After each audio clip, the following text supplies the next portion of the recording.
The radio mornings started early that morning. The storm started well before dark. I was standing at the sink when I heard it. Snow, heavy against the windows. Soft at first, then steady.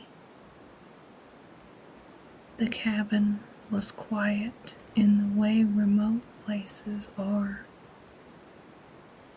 No neighbors, no road noise, just wind moving through the trees.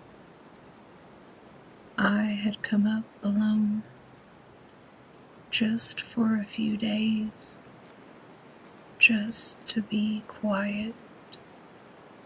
The radio crackles.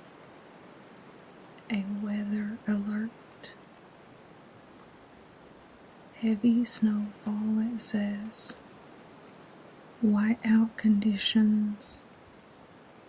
Possible power outages.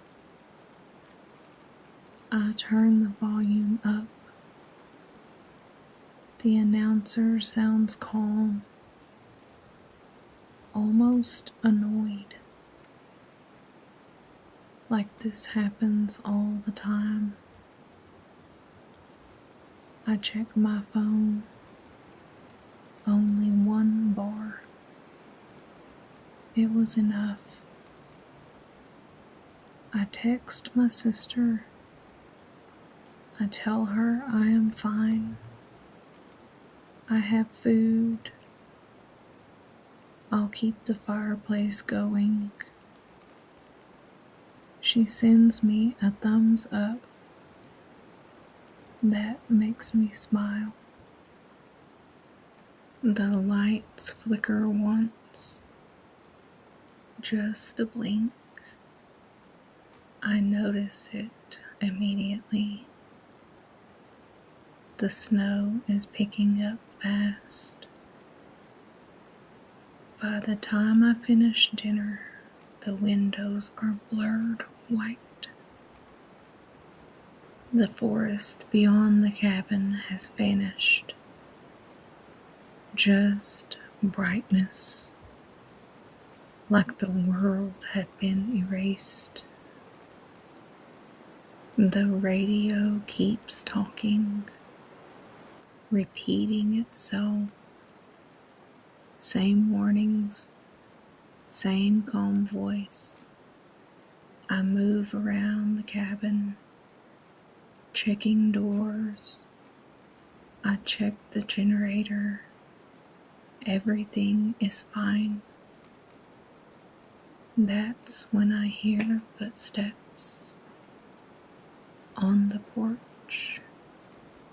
Slow, heavy. I freeze. I listen. The steps stop. I tell myself it was snow sliding off the roof, or branches, or my imagination. I turn the radio down. Silence rushes in. I hear breathing. It's outside. Deep and measured. I step closer to the door. My hand hovers over the lock. The breathing stops. I stand there waiting. Nothing else happens. I laugh at myself quietly. The lights flickered again, longer this time. The radio cut out mid-sentence. and then came back. There's static under the voice now. The storm worsens outside. Snow piles against the door. The old windows rattle. I notice marks on the snow outside. Long impressions, like something had leaned against the cabin. Not quite footprints. I don't go outside. I simply close the curtains. The power goes out just after midnight. No flicker, no warning, just darkness. The radio dies. The heater shut down. The silence is immediate, heavy. I light candles. I build the fire up. The cabin fills with shadows. That's when it came back. The footsteps. Slow circles around the cabin. Crunching snow. I hold my breath. The steps pause near the window. A tall shape passes behind the curtain.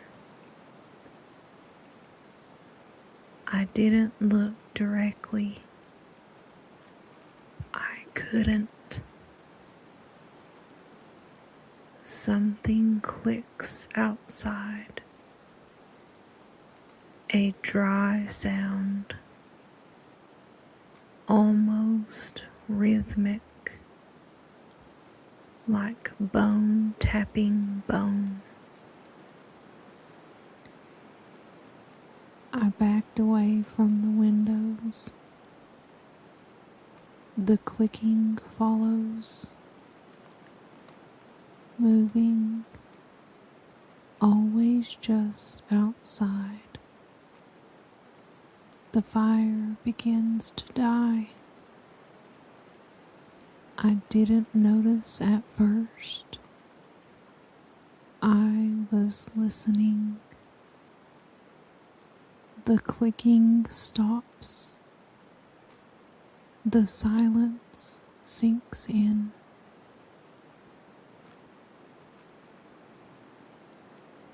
I realize I need firewood. I stacked some outside. There were too much for indoors. The fire drops slower.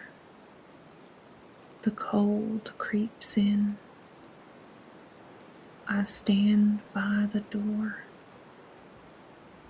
My boots feel heavy. I tell myself it was an animal, a bear, maybe something lost. I open the door. The cold rushes in. The snow is up to my knees. Moonlight reflects off everything. Too bright.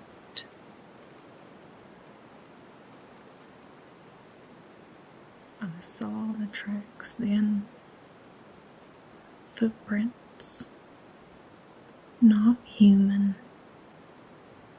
Too wide and too deep. Each one too far apart. They led around my cabin and stopped right at the door. The forest loomed, It was dark again. Something moves at the edge of the trees. A mass hunched over. I can feel it watching me. The clicking starts. Loud. Close. I grabbed firewood. It was too much. I drop half of it. I do not bend to pick it up. I walk backward, slowly, never turning my back. The shape shifts. I see an outline. Long arms, just a shadow.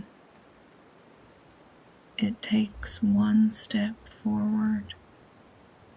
The snow sinks under it. I reach the door, slip inside. I lock it, then I bar it. The clicking moves onto the porch and then stops. I stay awake all night. The fire burns low. The cold presses in. Sometimes I hear scratching. Sometimes breathing. Sometimes nothing at all. Just before morning, it leaves. The footsteps fade.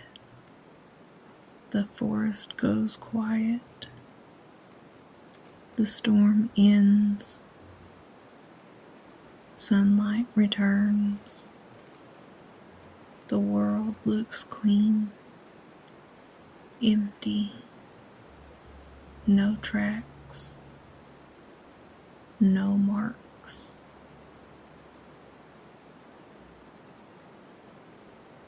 The power came back that afternoon. The heater hums, the radio crackles to life. A utility truck arrives the next day.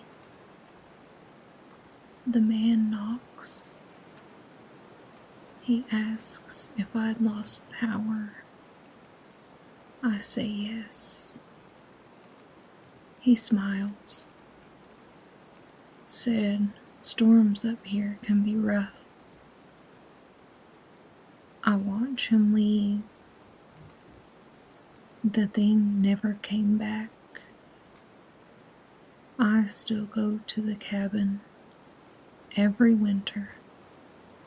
Nothing happens. But sometimes, when the power flickers, I swear I hear clicking just beyond the walls. I stopped calling for my friends.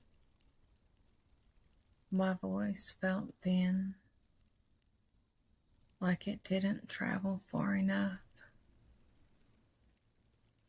I can't quite say how we got separated. The forest is quiet now, too quiet for how dense it is. It is warm and humid. I stop walking, thinking I hear footsteps, not on leaves, not on dirt, on something flat, like a hallway. I wait, but the sound doesn't repeat. I try to walk in a straight line. The terrain makes it difficult. I hear my name, somehow not spoken. The sound curves the way my name does. I turn too fast. The cold snaps in immediately.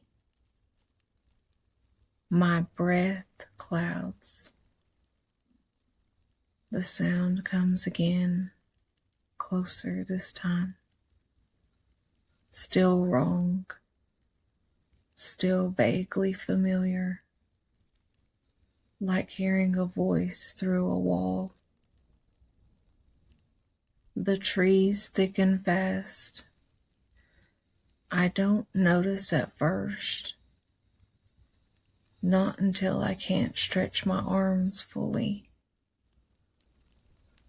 The warmth fades. The cold settles into my joints. I hear something behind me. Fabric shifting. It doesn't sound like leaves, more like clothing. I hear breathing through a nose, through a mouth. Human rhythm, too steady. I open my mouth to call out. Then I stop myself. The sound stops too, like it was waiting. The temperature spikes suddenly. The sweat beads on my spine. The air smells familiar,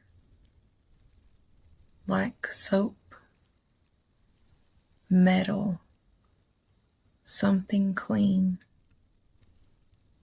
a smell that doesn't belong here. Darkness comes without transition. The cold drops hard. I wrap my arms around myself. That's when I hear crying, soft, broken. I don't remember making the sound. It repeats anyway, from somewhere deeper in the trees. I lie near a tree and attempt to sleep. Footsteps circle slowly, not animals, too upright, too balanced. I hear more than one now. They don't rush, they don't hunt, they pace, like they're waiting patiently. The forest is dense enough now that I can't run. Branches claw at my face when I move. The cold is constant. I shake uncontrollably. I move quietly. I hear movement behind me immediately. Exact timing. I stop. It stops. I turn to look. Nothing.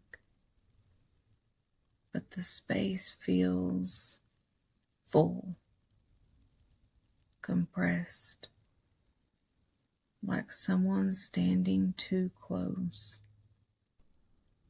The air is warm there. The noises change. Keys jingling, fabric brushing fabric. A cough, normal sounds that don't belong here. The forest is almost impassable now. I have to squeeze through gaps. The cold burns my skin. I whisper apologies. The sounds stop. I hate that. The sounds are closer now, right behind the trees. I feel watched without seeing anything. I walk slowly now, carefully. The forest is nearly impassable. Thorns tear at my clothes. I don't think I'm being chased. I think I'm being contained, not by the forest, by what's inside it. My fear dulls. Exhaustion replaces it. What are they waiting for? I can't see a way out. Not anymore. The forest is like a solid wall. The sounds are farther away tonight. That feels intentional. I sit against a tree. My body shakes. I don't scream. I don't run. I don't have the energy. Whatever is out there hasn't taken me. Not yet. I realize something then.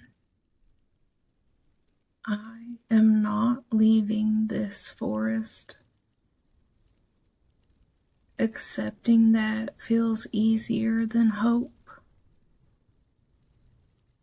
I close my eyes and I wait.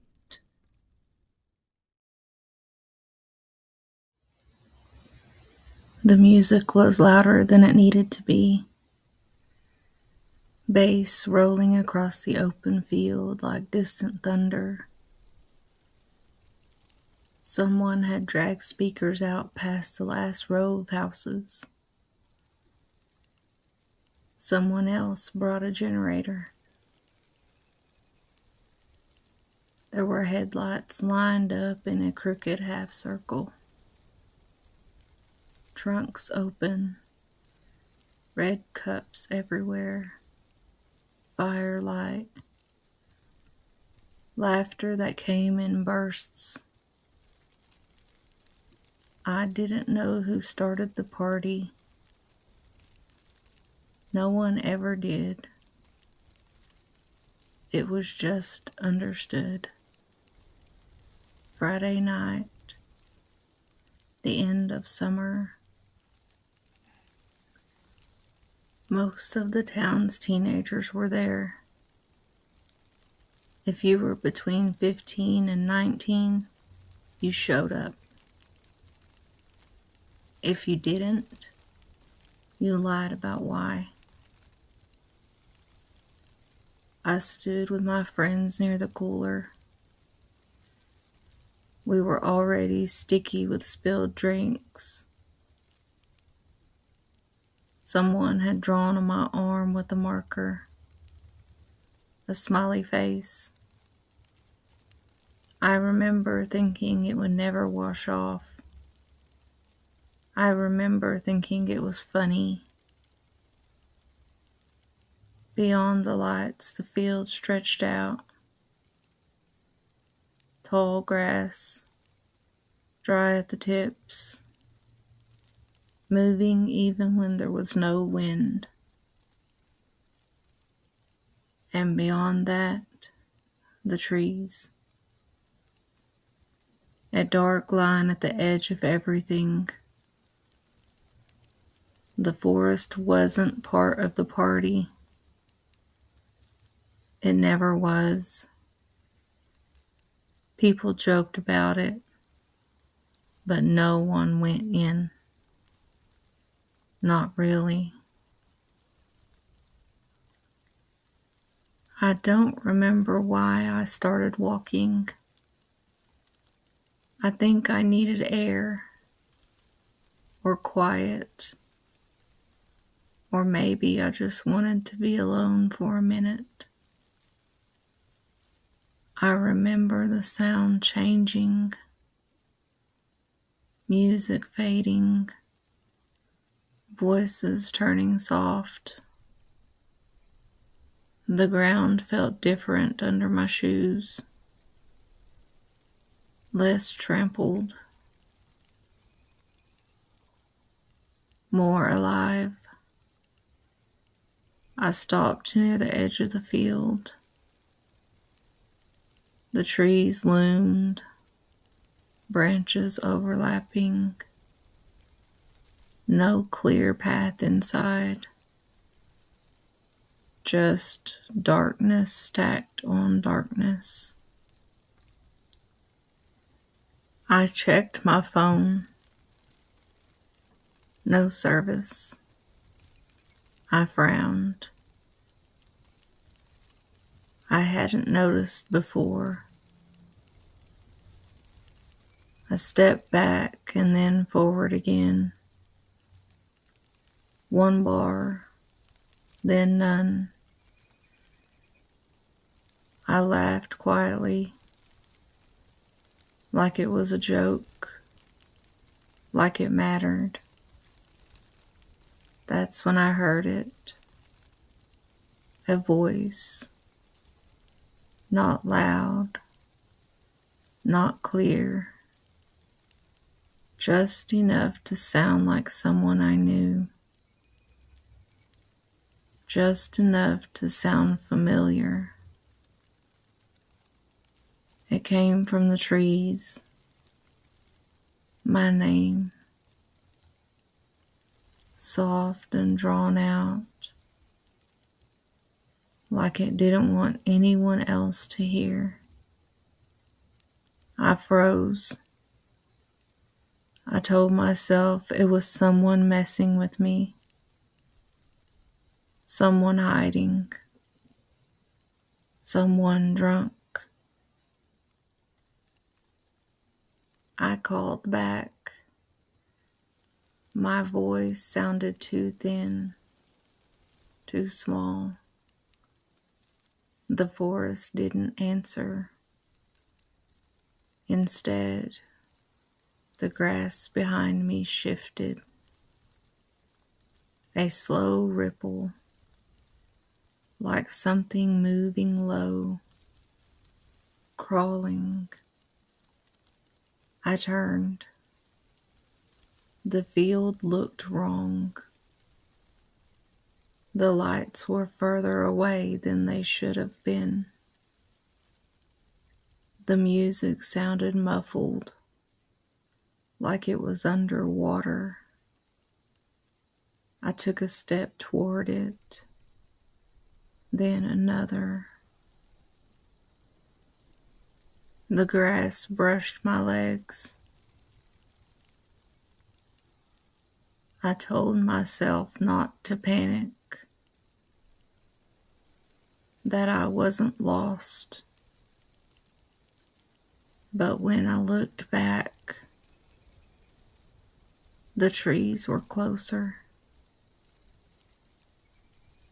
I don't remember turning around, but suddenly they were right there. dark shapes between the trunks, too many shadows, too close together. Something whispered again, not my name this time,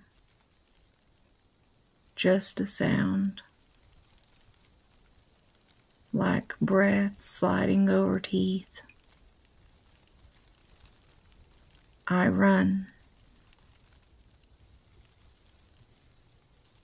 The grass was higher now, hitting my knees, then my thighs. I felt it move all around me, low, fast. I tripped, hands in the dirt. The smell of dry earth and rot. I looked up and I saw them, not clearly. Dark figures, long limbs, too many joints,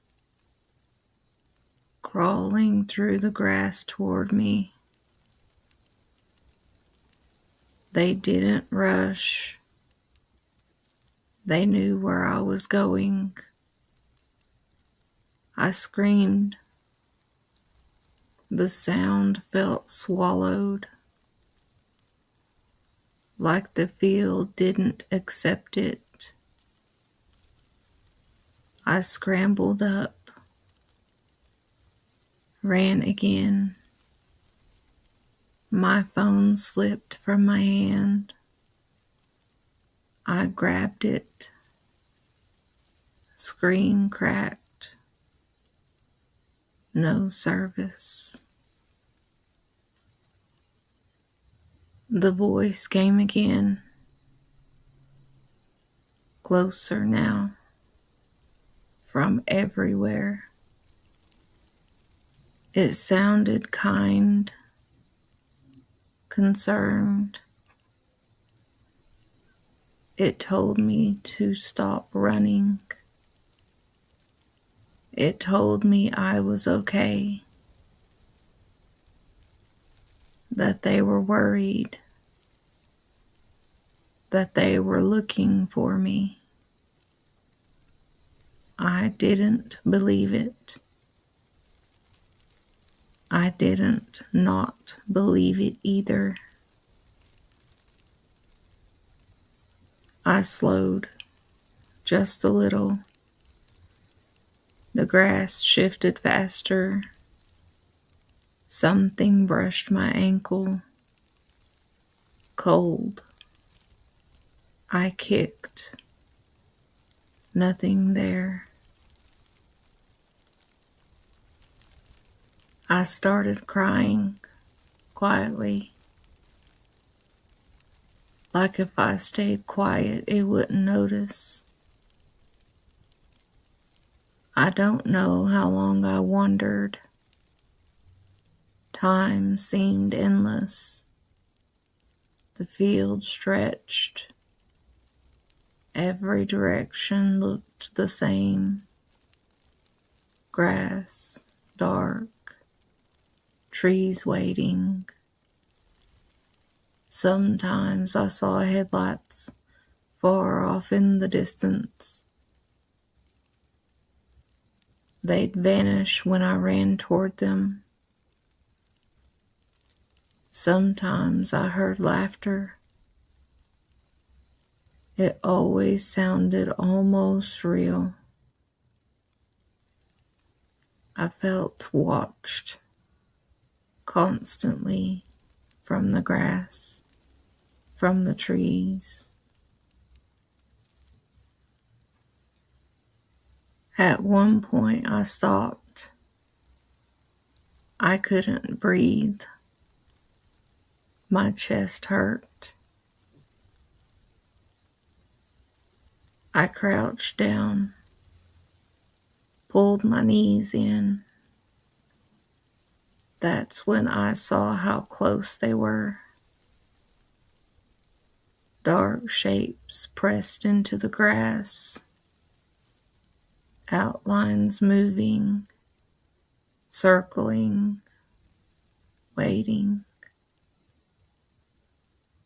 One of them lifted its head. The voice whispered again, right by my ear. It told me to come home. I screamed. I found the courage to run through them. Suddenly, the field changed. The lights were right there. Cars pulling away. Music shutting off.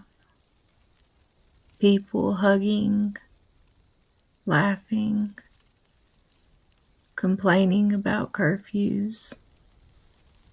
I stumbled out of the grass. Someone shouted my name, real this time. Hands grabbed me, familiar faces, concerned, annoyed, relieved. I looked back. The field was normal, just grass, just wind. The trees were quiet. I checked my phone. Full bars. Missed messages. Missed calls. My friend asked where I'd been. I tried to answer. I couldn't find the words.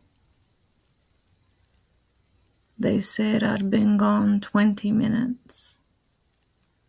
I laughed. Too loud. Too sharp. I went home, but didn't sleep. Every time I closed my eyes, I felt the grass move. Sometimes, when my phone loses service, I hear something whisper my name.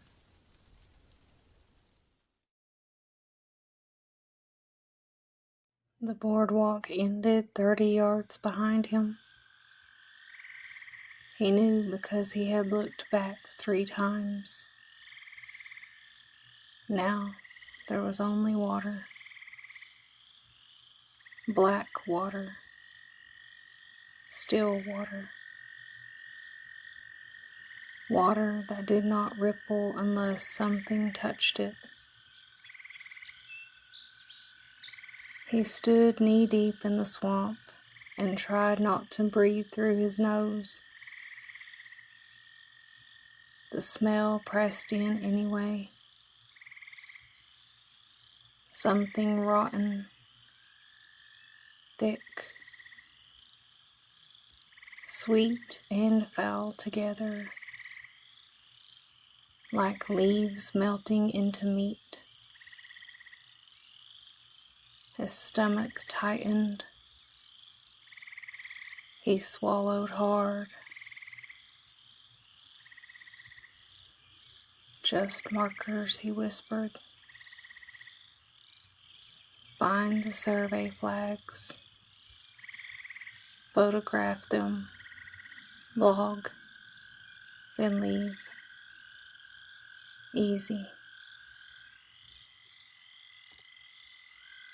He talked to himself as he worked. The sound did not travel far. It dropped into the swamp and seemed to sink. He lifted his boot. Mud clung to it.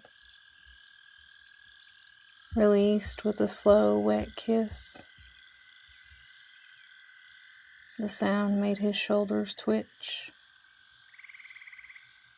He stepped forward. Another pull. Another soft suction. Each step louder than it should be. Each step announcing him. He wiped sweat from his lip. The air was warm, too warm, wet enough to drink. The first marker stuck out of the muck beside a cypress root. Orange tape fluttered weakly. He snapped the photo quickly. Behind him, a ripple. The water had been still, perfectly still. Now a ring spread slowly across the surface 10 feet away. No splash, no sound, just movement. His pulse tapped harder. He stared. The ripple widened, faded, stopped. Nothing there. Blood rushed to his face. Just fish, he said softly. But he didn't believe it. He stepped away. The smell thickened. Rot and algae and something underneath. Something animal. Something lived in. He moved deeper into the swamp. Water darkened around his legs. Roots rose like knuckles from the surface. Mosquitoes whined past his ears. The sound set his nerves on edge. The second marker stood farther in. He reached it. He photographed it. His hands shook slightly. He lowered the camera. Under the water beside him, something moved. Not a ripple, not reflection. A long, slow shape just beneath the surface. His breath stopped. He stared down. The shape drifted past his shin. Silent, smooth, too large to be a fish. His chest tightened painfully. It slid forward, then disappeared into darker water.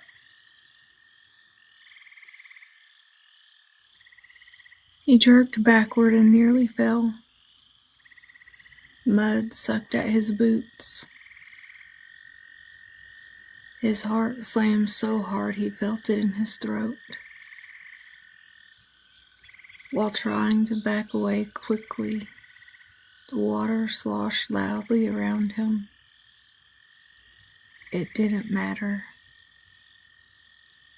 Air so sharp it burned his throat. Wiping his palms on his shirt, they only came out wet.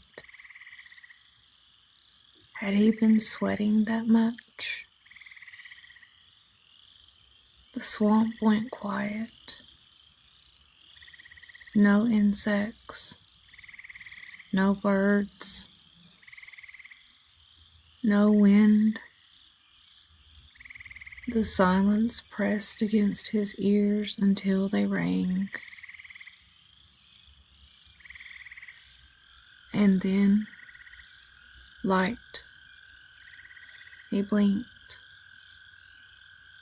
Just ahead between the trees, something glowed. Dim and yellow, swinging back and forth like a lantern carried by someone walking. Relief surged so suddenly it made him dizzy. "Hello?" he called. The word came out then. The light kept swaying. No answer. It drifted sideways, slow, floating, not held. And his relief curdled. The glow slid behind a tree trunk, vanished. His mouth went dry. Another light appeared further left, then another, all swaying gently, hovering above the water. His chest tightened. They were not lanterns. They were too still when they paused, too smooth when they moved. They drifted closer. The smell intensified. Rot so thick he could taste it. His stomach lurched. One of the lights dipped toward the water.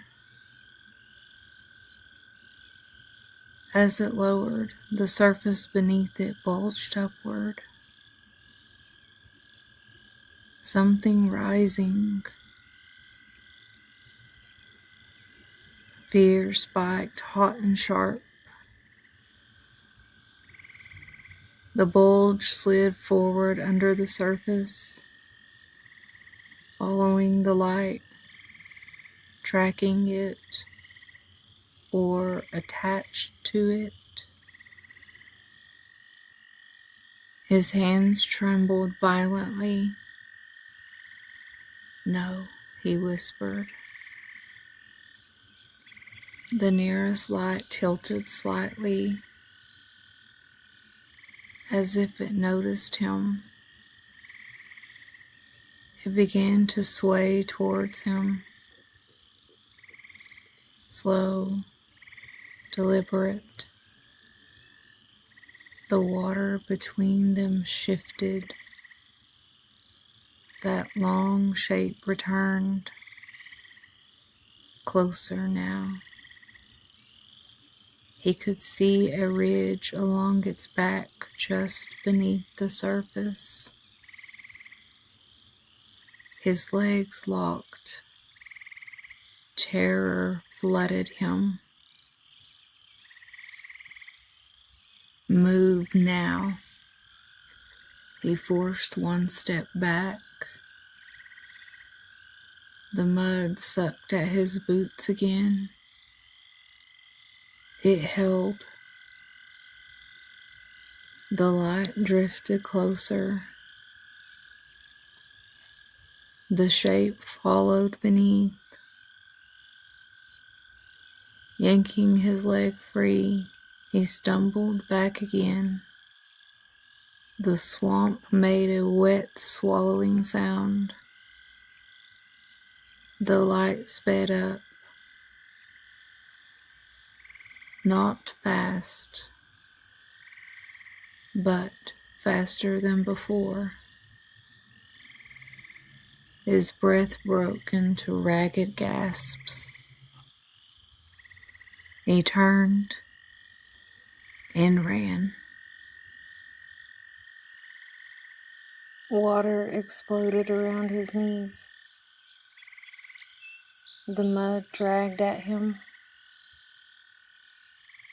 Roots caught his boots. Behind him, something moved through the swamp.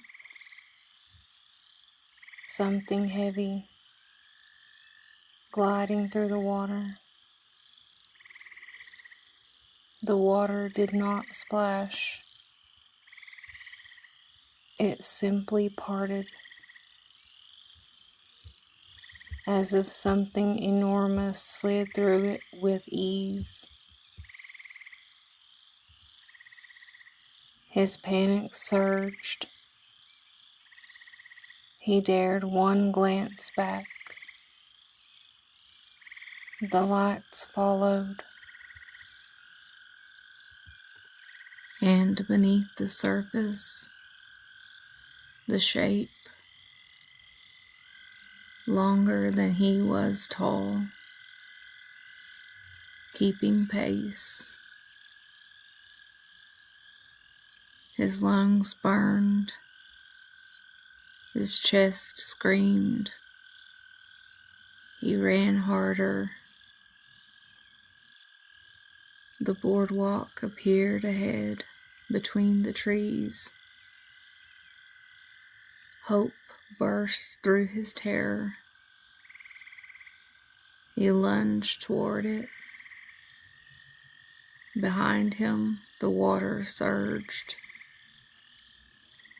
A sound rose, low, wet, not a roar, not a growl, something deeper. His vision blurred. The wood rattled under his weight as he scrambled onto the planks. He spun. The lights stopped at the edge of the water, hovering, watching. The surface below them bulged once, slow, then it sank. The smell lingered, thick, rotting. His whole body shook. His teeth chattered, though the air was warm. The lights drifted backward, one by one, deeper into the swamp, until they vanished among the trees. He stood frozen for a long time, listening. Nothing followed. Nothing surfaced. Eventually, he forced himself to walk. Each plank creaked underfoot. Each sound made him flinch. Each plank. He didn't stop until the parking lot came into view. Didn't breathe fully until his car door slammed shut. That night, the smell stayed in his nose. Rot, water, something alive beneath both. He showered twice. Still smelled it. When he lay in bed, he kept seeing the water swell under those lights, feeling the swamp tugging at his legs. kept hearing that wet breathing sound.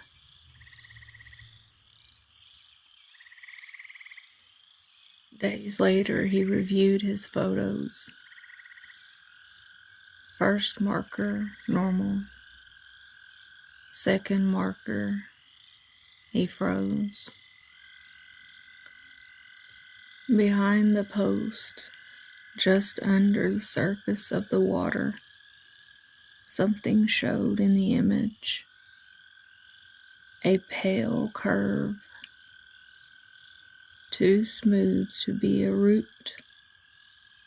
too large to be a native fish. He zoomed in. The pixels blurred, but the shape remained, and beside it, a faint yellow glow, as if something beneath the water had eyes. His hands trembled.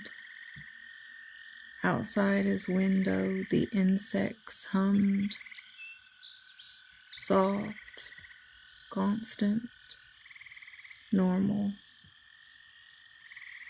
For a moment, he thought he smelled swamp water, rot and warmth. He did not open the window to check. He did not look outside. Some instincts are older than reason, and his were telling him that if he looked, something might be looking back.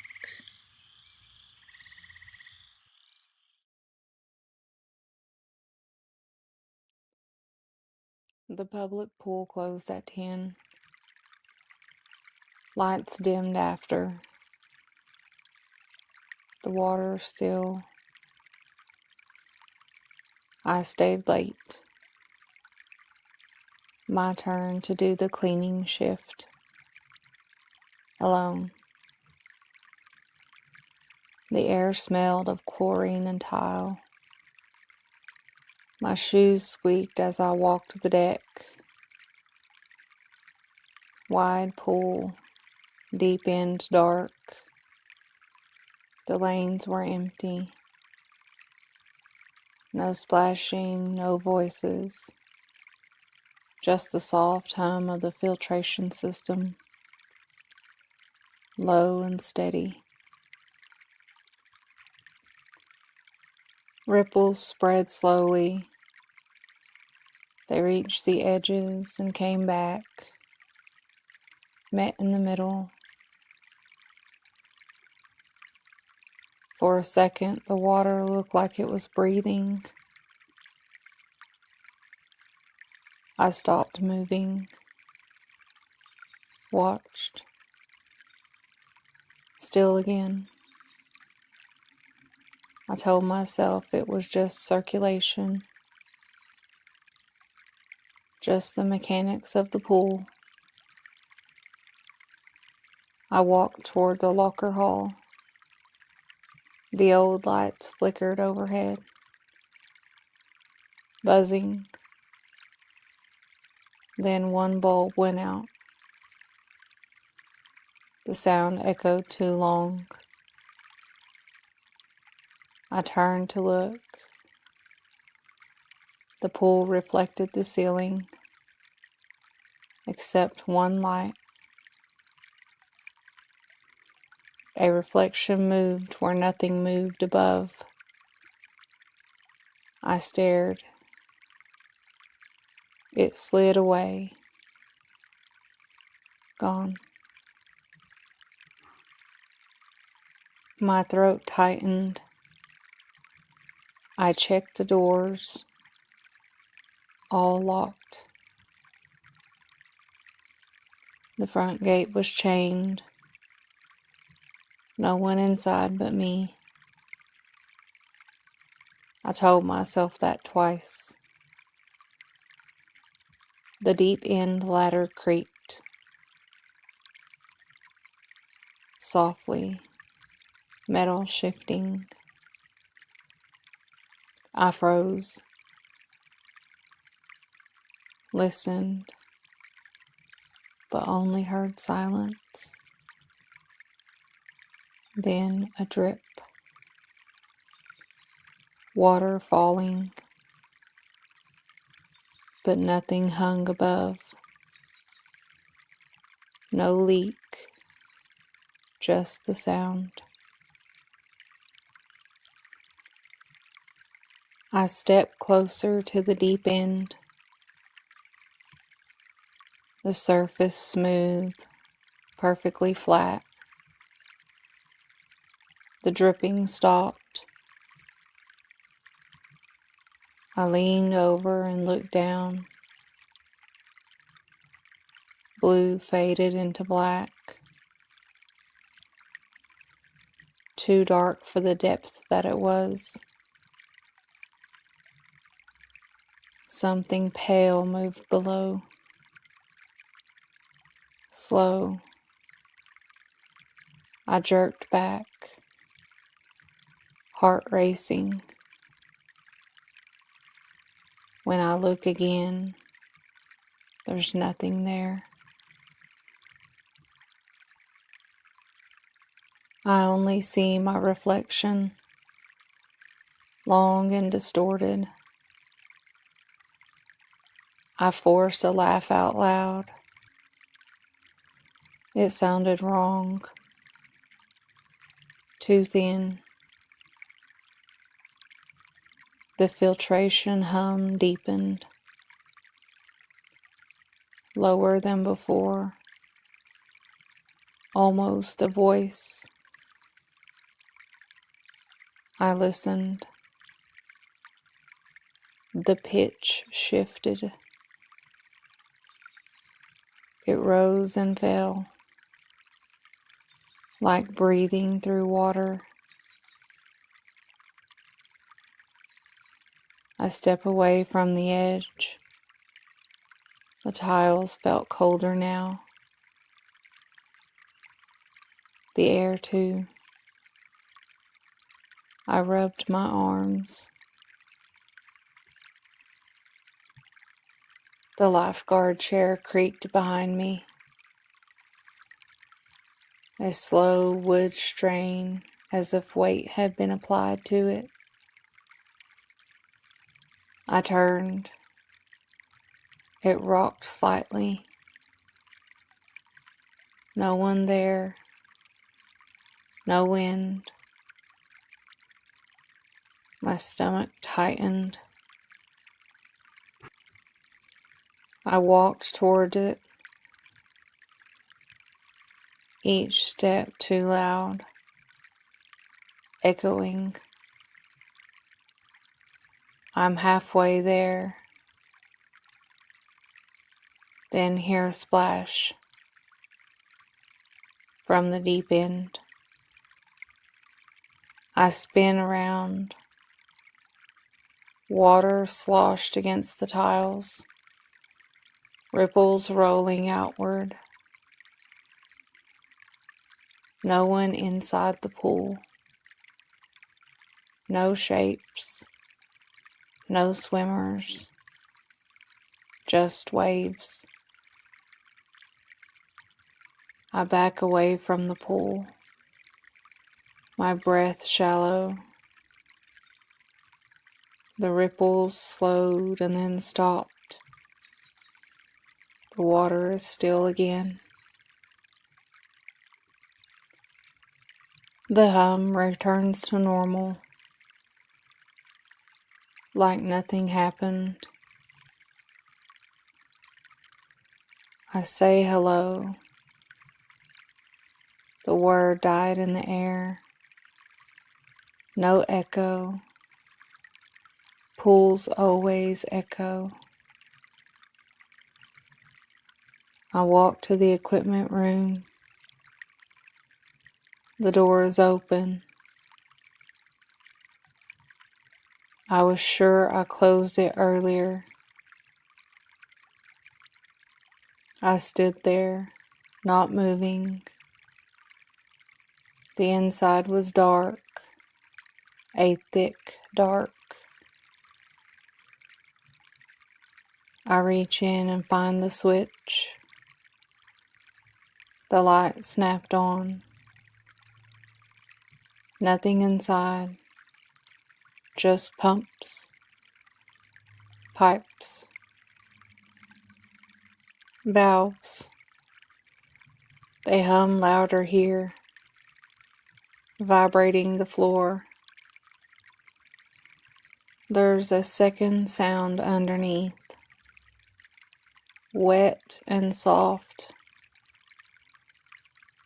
like something moving slowly. I backed out of the room, shut the door. I can't hear the sound anymore. My hands shake. I told myself it was pipes, just pressure, normal noises. I walked back to the pool. The water level seems higher. I stopped and stared. It touched a tile it hadn't before. I was certain of it. I checked the drain markers. The line was wrong. Too high. I crouched. The surface trembled, tiny circles spreading, as if rain fell. But the ceiling was dry. Drops again. From nowhere. The circles form shapes, almost letters. I blinked and they were gone. I stood quickly. Water lapped over the edge, just a little. A thin sheet spilling onto the tile. I stepped back from it. The puddle crept towards my shoe. Then it stopped. I waited. It didn't move again. Behind me, a wet footprint. I turned slowly. Another footprint appeared beside it, forming out of nothing, dark and shining. I couldn't breathe. A third footprint, even closer. I stumbled back. The prints stopped, right at the pool's edge. The water sat perfectly still. No one climbing out. No ripples. Nothing. My ears rang. The lights above the pool dimmed. Not flickering. Lowering. As if something covered them. The room darkened slowly. The lights brightened again. My skin prickled. The lifeguard chair creaked again. I didn't look. I didn't want to see. Another splash. Closer this time. I shut my eyes. I opened them after counting to 3. The water was calm. The footprints were gone. The floor was dry. Nothing there. Nothing at all. I grabbed my bag, walking fast, not running, not yet. The exit sign glowed red. I reached the door. Behind me, I heard a long sound. Not a splash, not the machinery. It sounded like a slow inhale, deep and wet. I didn't turn around. I couldn't. I opened the door. Cool night air rushed in. I stepped outside and closed it behind me. The sound stopped. Silence outside. I locked the door, hands shaking.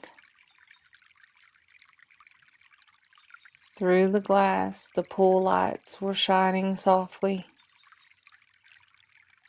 Water was still, empty. Nothing was inside. I stood there a long time, waiting for movement. There wasn't any. Morning staff arrived at 6. Everything normal. Water level correct.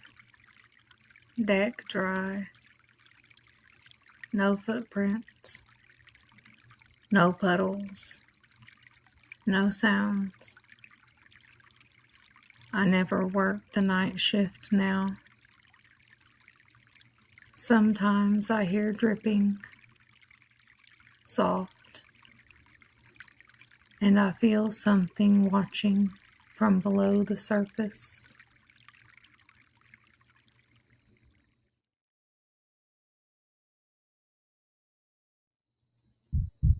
They told her it was routine, just observation. 12 hours in a hospital bed so they could monitor the strange fainting spells she had earlier that day. No procedures, no surgery, just rest. Leah tried to believe them, but hospitals at night never felt restful. They felt like places where the world held its breath. Her room sat at the end of a quiet hallway on the 4th floor. Machines hummed beside her bed. Soft, rhythmic, comforting at first. The heart monitor blinked slowly. Green lines rising and falling. Proof she was fine. Proof nothing was wrong. The nurse checked her vitals around 10. She had a kind voice, tired eyes. Try to sleep, she said. Leah nodded. The nurse left. The hallway lights dimmed. The door stayed half open. She lay there listening. Hospitals had a language of sounds. Distant wheels, muted voices, elevator chimes, air vents that breathed softly through the ceiling. Normal, predictable. She started to drift off.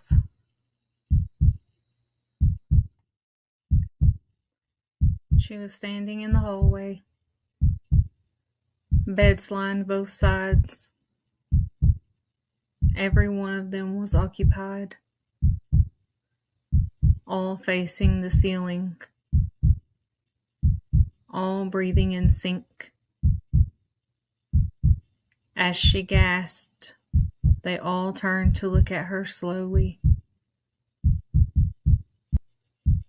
She woke with a cold sweat tasting antiseptic in her mouth. Then something scraped in the hallway. Metal against tile. Slow. Dragging. She roared into wakefulness. The sound passed the doorway. A gurney, maybe. Or a supply cart. She waited to hear voices, but none came. The cart kept moving, slow and deliberate.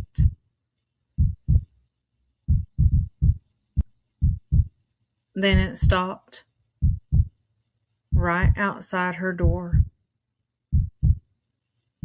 Leah held her breath. The hallway light stretched across the floor towards her bed. Something blocked it for a moment. A shadow passing the doorway. Too low for a person standing. Too tall for a cart. The shadow moved on. The wheels rolled again. Faded down the hallway. She exhaled slowly. Just the staff, she whispered. Her voice sounded small in the room. She turned onto her side, closed her eyes again. Minutes passed. Maybe more. She couldn't really tell. The machines kept their quiet rhythm. Then the smell arrived. Faint at first. Then sharp. Medicinal. But wrong. Stronger. More bitter. It made her nose wrinkle. Hospitals smelled clean. This didn't. She opened her eyes. The smell seemed to thicken. Her stomach turned. She sat up slowly.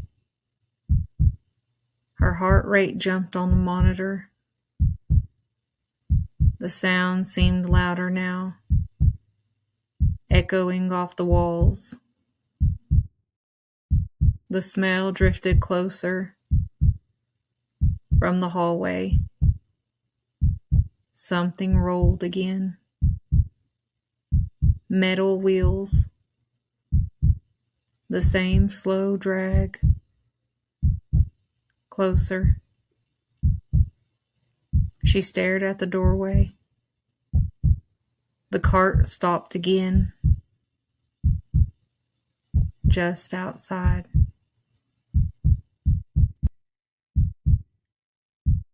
The smell flooded the room. So strong her eyes watered. She swung her legs over the bed. Cold tile under her feet. The monitor wires pulled gently at her chest. She stood, Her legs felt weak. One careful step toward the door. The hallway beyond looked empty. Lights dim. Walls pale and silent. But the cart sat there. A stainless steel transport gurney. One wheel turning slowly.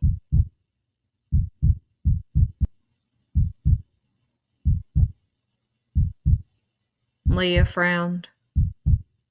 Hello? No answer. The smell came from the gurney. A white sheet covered something long on top of it. Her pulse raced. Hospitals moved bodies at night. She knew that. Still, something about the shape beneath the sheet felt wrong. Too narrow, too long. The sheet shifted slightly. Leah froze. Her breath caught. The fabric settled again.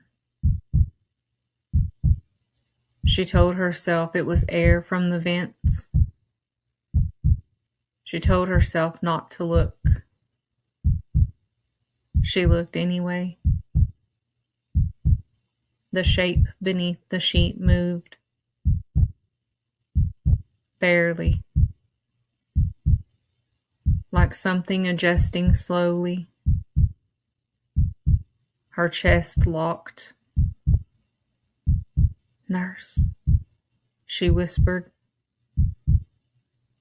Silence.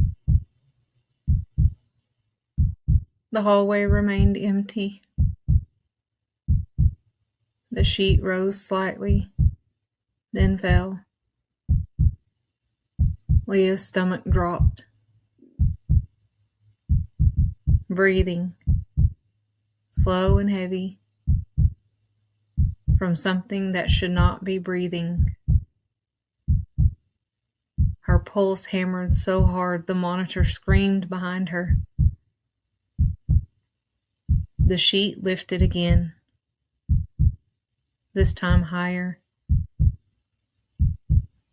The shape beneath it turning.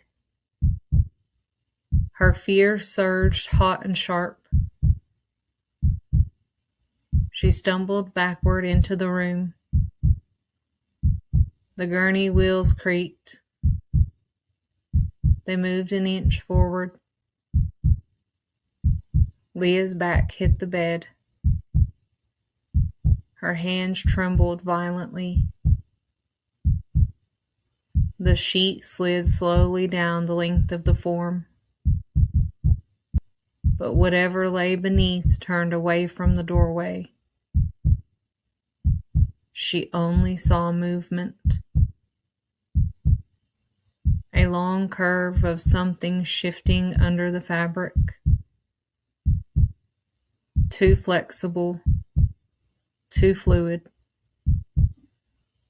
The smell grew unbearable. Her eyes watered. Her throat burned. She heard another sound. Not from the hall, from behind her. The bathroom door. A soft click. Her head snapped around. The door stood closed. She was certain it had been open earlier. Something brushed against it from the inside. Leah's entire body went rigid. The gurney wheels moved again, rolling forward, just inches. The sheet slipped further. still not enough to reveal what moved beneath. The bathroom handle twitched. Once. Twice. Her lungs trembled.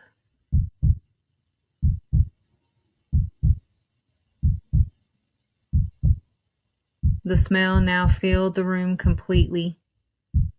Rot. Chemicals. Wet decay. Her survival instinct surged.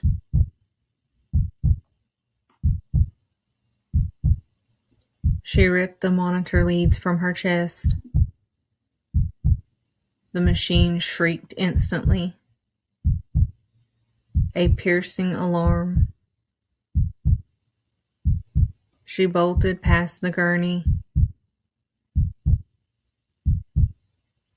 The sheet slid further as she passed. For a split second, she saw something beneath. Gray skin. Too long for a body. Too thin for limbs. And something unrecognizable where a face should have been. She ran. Bare feet slapping tile. Her heart pounding. Behind her, the gurney wheels rolled suddenly. Fast. Metal rattling violently. She didn't look back. She reached the nurse's station. Lights bright. Voices startled. Two nurses jumped to their feet. You need to stay in bed. There's something in the hall, Leah gasped. They hurried past her. Checked the corridor. Nothing there. No gurney. No sheet. No smell. The hallway looked perfectly normal. Leah stood shaking, her chest rising and falling rapidly. You probably had a dream, the nurse said gently. They walked her back to the room. The bed sat where she left it. The monitor still screamed. The bathroom door open again. Nothing inside. The hallway was empty. No gurney anywhere. They reattached her monitor, calmed her breathing, dimmed the lights again. Eventually the nurses left. Leah lay there staring at the ceiling, heart still racing. The hospital sounds returned. Wheels, voices, distant beeps. Normal again. She almost convinced herself it had been a dream. Then the smell drifted through the room once more. Faint. And from somewhere far down the hallway, metal wheels began to roll. Slow. Dragging. Coming closer.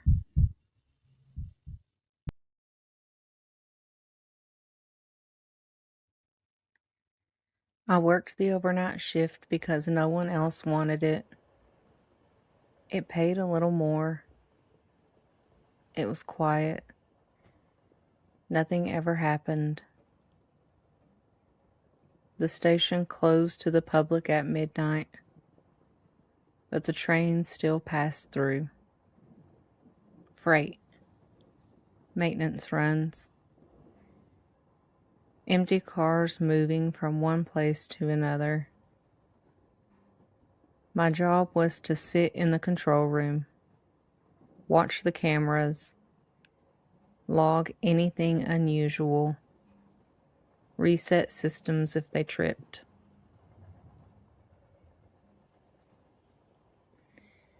There was only one platform still active at night, Platform C.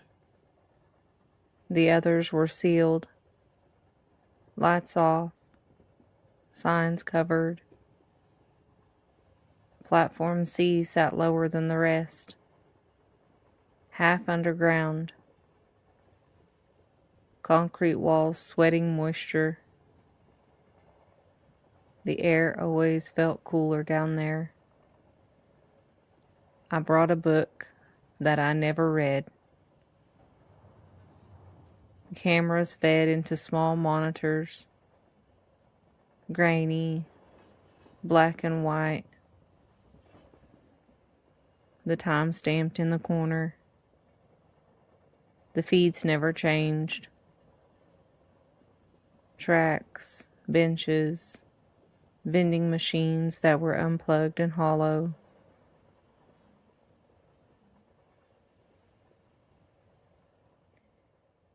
Around 1 a.m., something appeared on the platform. I noticed because there shouldn't have been anyone there. The station was locked. I zoomed the camera in. The figure stood near the edge, with their back to the camera, standing still, too still. I picked up the radio, asked security if they cleared the lower level. Static.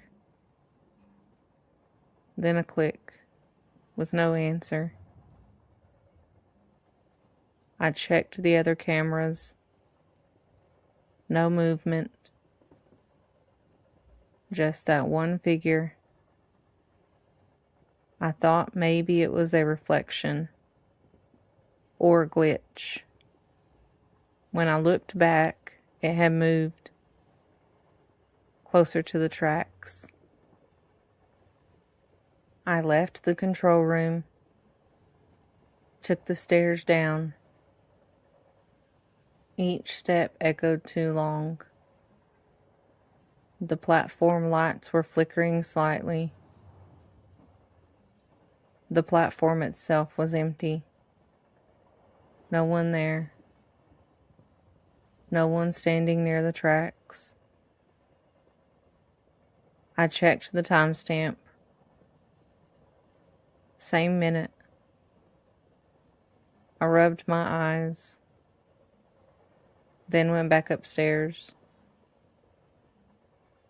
The figure was back on the monitor, closer now, facing the tunnel. I watched as something else moved. Not on the platform, in the tunnel. A darker shape sliding just beyond the light. The figure leaned forward, as if listening. I realized then the cameras had no audio, but I could hear something anyway. A low hum. Not mechanical. It sounded vocal, like many voices holding one note.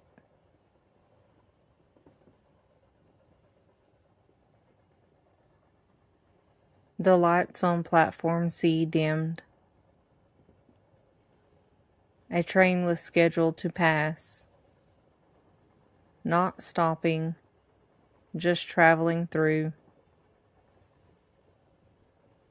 The tunnel light grew brighter.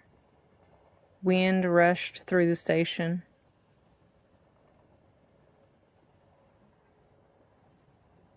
Paper skittered across the floor. The figure did not move. The train screamed past. Cars empty. Windows dark. As it passed, every monitor went white, then black. Seconds later, they returned. The platform was empty. The timestamp had jumped. 10 minutes gone.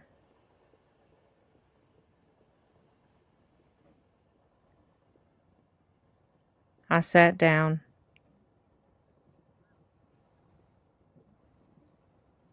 The hum faded.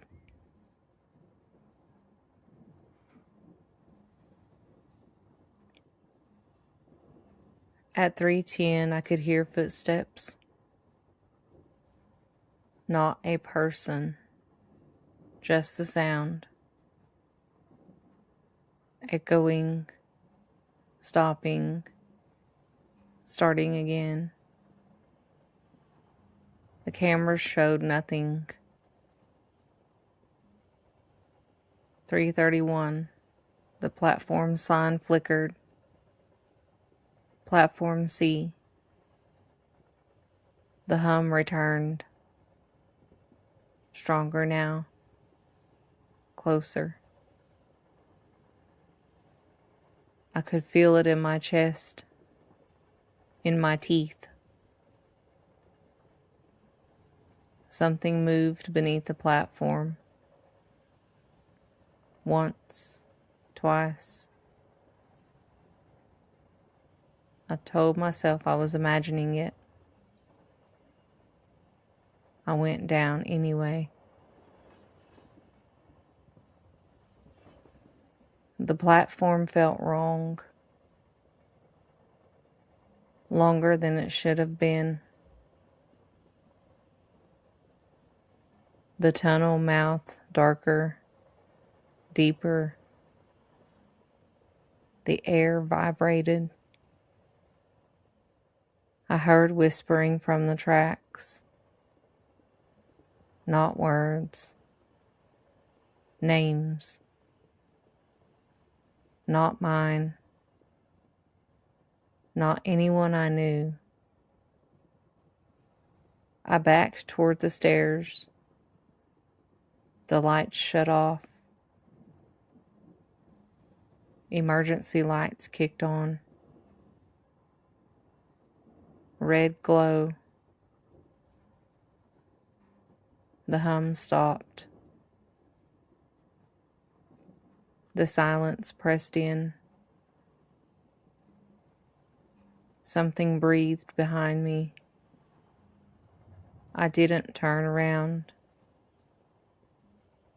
I walked. Slowly. The breathing followed. Paused when I paused. When I reached the stairs, it stopped. I ran. I stayed in the control room until morning.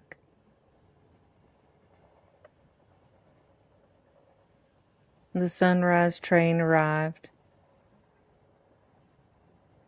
Passengers boarded. Everything normal. Maintenance said there were no issues. No logs. No outages. Platform C reopened fully a month later. I transferred to day shift. Different station. Sometimes when a train passes without stopping, I think I feel the hum. And I remember the platform. Waiting.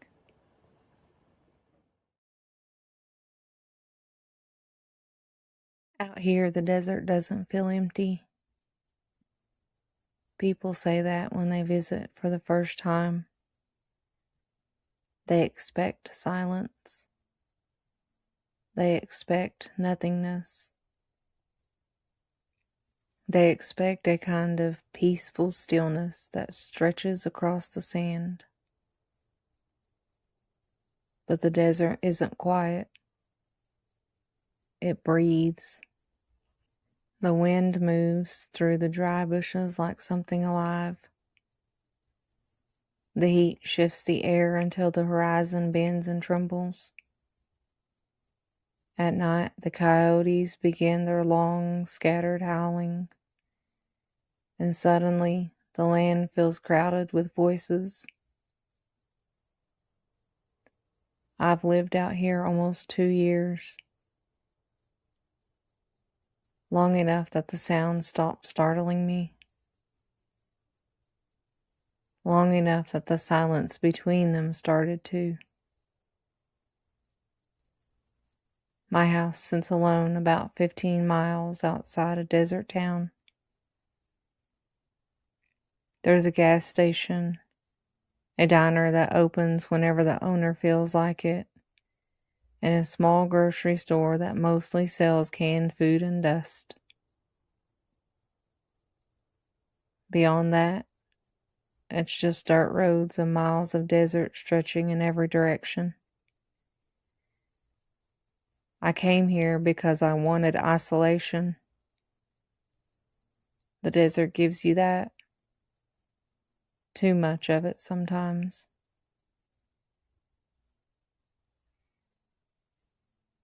The coyotes were the first thing I noticed when I moved in. At night, they gather somewhere out beyond the low hills. You never see them all together, but you hear them. At first, it sounds like chaos. Yipping, barking, long drawn-out howls that echo through the rocks. But after a while, you realize something. It isn't chaos. It's conversation. They answer each other. They overlap. One voice starts, another picks up, another finishes. It's coordinated, almost organized.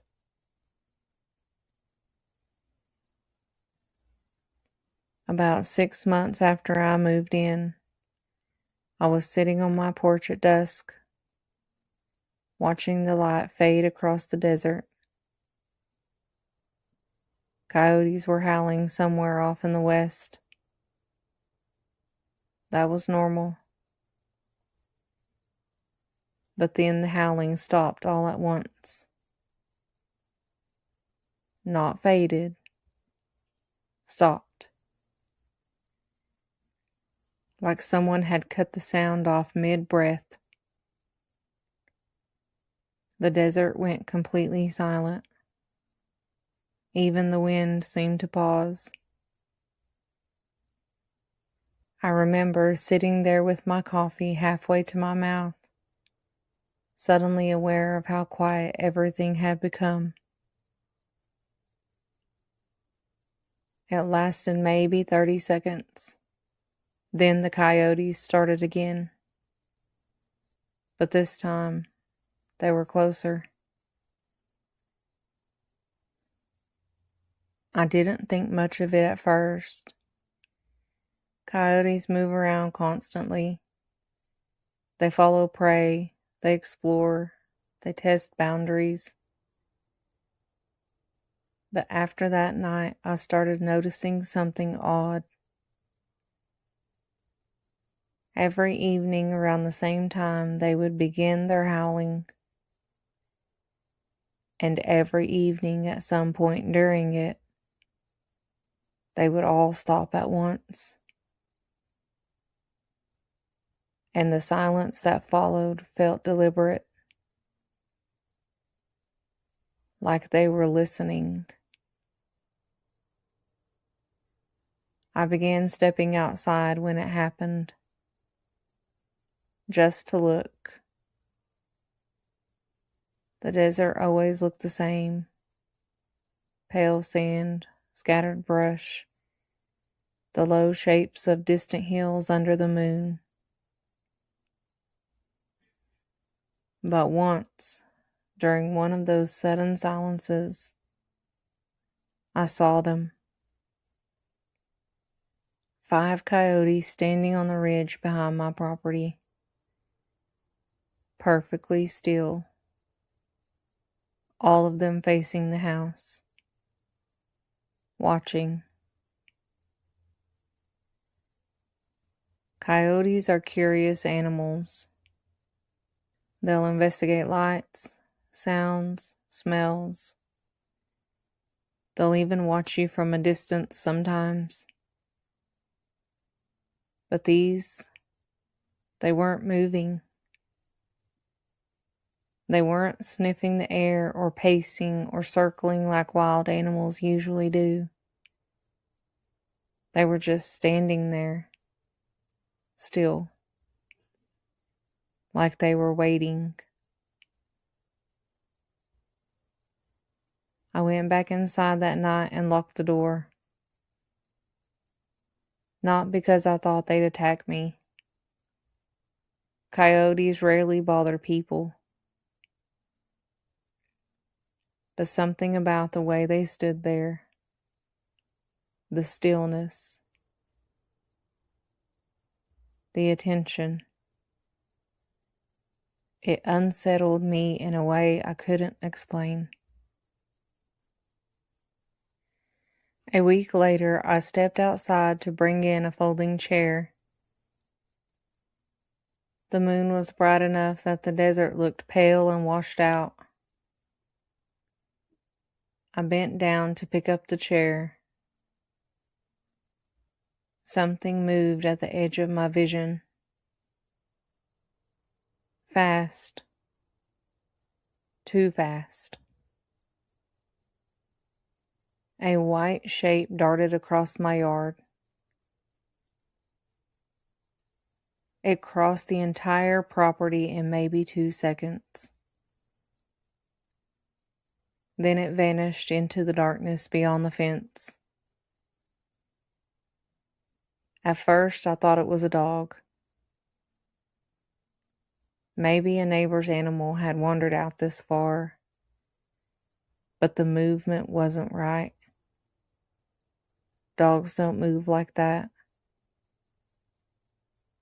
This thing had been low to the ground, but incredibly fast, almost gliding. It had been silent, completely silent.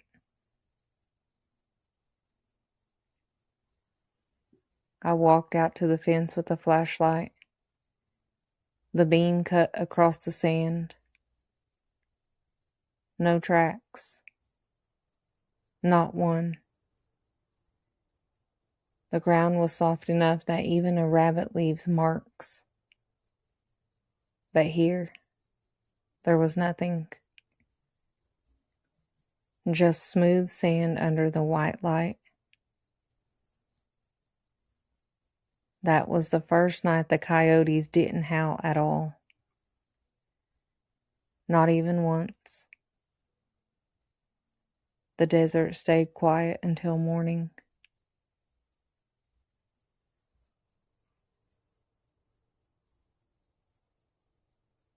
After that, things started feeling off. Small things at first. The kind of coincidences you tell yourself not to think about too much. I'd step outside and see coyotes again on the ridge. Always in small groups. Always watching the house. Always perfectly still. And sometimes they'd all turn their heads at the same moment. Not toward me, toward the yard. One night I tested something. I walked halfway across the yard and stopped. The coyotes on the ridge stopped moving too. I took another step. They shifted again, their heads following me, not loosely, exactly. Every movement matched. That was the first moment I felt something like fear, not panic, just a quiet realization that the situation didn't make sense. Coyotes don't behave like that. Wild animals don't coordinate their attention so precisely. And they definitely don't watch a human being walk across the yard like a group of observers at a show. Then the figure came back. This time I saw it clearly. Well, clearer. It crossed the far side of the property again. Same speed, same pale color. But as it moved through the moonlight, I realized something that made my stomach tighten. It wasn't running. Its legs weren't moving. It was sliding, gliding across the ground, like something being pulled very quickly on rails. It vanished again before I could react. And from the ridge, the coyotes howled. Loud, chaotic. But underneath the chaos, I heard something strange. A rhythm. Like they were announcing something. Or warning. That night I stopped going outside after dark. The desert felt different now. A few nights later, I woke up suddenly. No sound. Just a feeling. You know that moment when your brain wakes you up because something isn't right? That. I sat up in bed and listened. The house was silent. The desert outside was silent. Too silent. Then I heard them. Very softly. Footsteps. In the sand. Right outside my bedroom wall. They moved slowly. Deliberately. The sound circled the house once. Then stopped near the porch. I held my breath, waiting. The coyotes began howling again. But this time, they weren't distant. They were very close. Morning came eventually. When I stepped outside, the desert looked normal again. Except for one thing. Tracks. What seemed like hundreds of coyote tracks surrounded the house. They formed a wide circle around the building. And right through the middle of that circle, a smooth line across the sand. A long, straight disturbance in the dirt, like something had slid across the ground in the night. The coyotes were gone, but I could feel them somewhere beyond the hills, watching, waiting. The white thing hasn't crossed the yard again. At least not while I'm looking. But sometimes late at night, the coyotes stop howling all at once. And the silence that follows feels heavier than anything I've ever known. Like the desert itself is holding its breath, waiting for something to move again.